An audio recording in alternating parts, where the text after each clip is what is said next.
Speaker of the House, Faustino Boji D, will now address the body.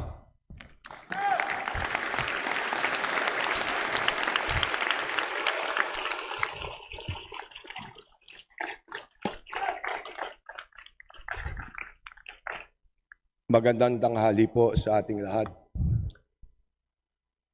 Bago po tayo magpatuloy, iniiling ko po ang sandali ng katahimikan at paggalang para sa isang lingkod bayan na tunay na nagsilbi ng may dangal at katapatan. Ang ating pong kaibigan, Representative Romeo Acop.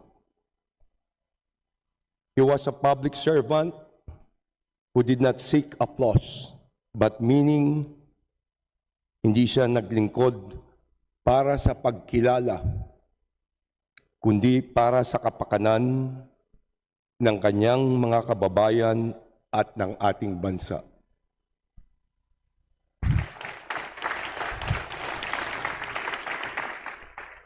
Sa bawat taon ng kanyang panunungkulan, dama ang kanyang malasakit sa mamamayan ng probinsya ng Rizal na kanyang buong pusong inalagaan at sa sambayanang Pilipino ng kanyang tapat na pinagsilbihan.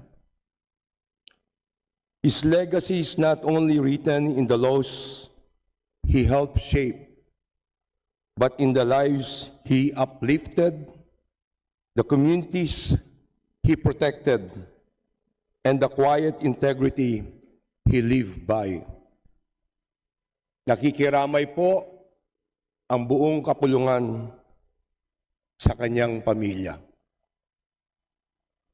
At habang inaalala natin, naway dalhin natin ang kanyang halimbawa na ang tunay na paglilingkod bayan ay nakaugat sa malasakit, kababaang loob at matibay na patinindigan para sa kabutihan ng panglahat.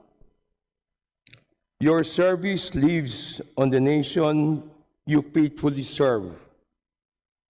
Marami pong salamat, Manong Romy.